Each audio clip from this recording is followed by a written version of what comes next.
Yes, what's happening in Gaza is unique because it has perverted humanity's sense of morality.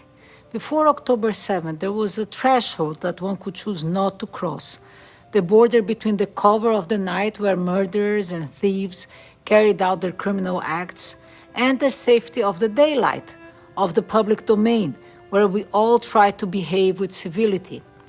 Our sense of safety and peace of mind depended on the separation between these two worlds. As long as we didn't step into the underworld, and in its turn, it didn't interfere with the domain of the established norms of social conduct, our conscience was clear. After October 7th, the border between these two worlds vanished. The underworld emerged and invaded all spaces of civility. Every act we thought was wrong and relegated to the darkness was now being carried under broad daylight. It is as if we are in a living nightmare where the forces of evil emerge and take over every home, every street, every town.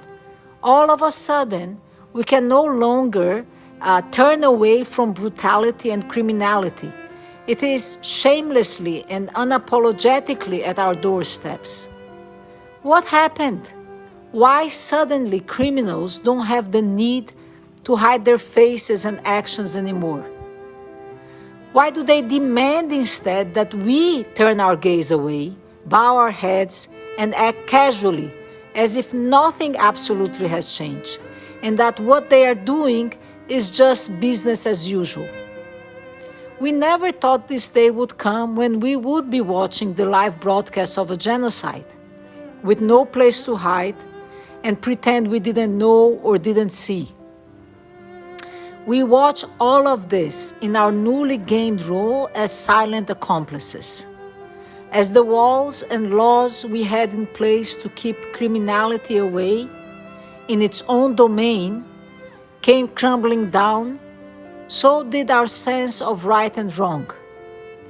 What other option do we have in the face of expanding and overpowering brutality, but to normalize the killings, to adapt to a new reality, and try to convince ourselves that our moral intuition is misguided, and that what we thought was wrong is perhaps acceptable? In our effort to normalize cruelty, we must also seal a collective agreement not to speak of the things we see. This collectively imposed silence is even more self-crushing because we must fake ignorance of reality, and that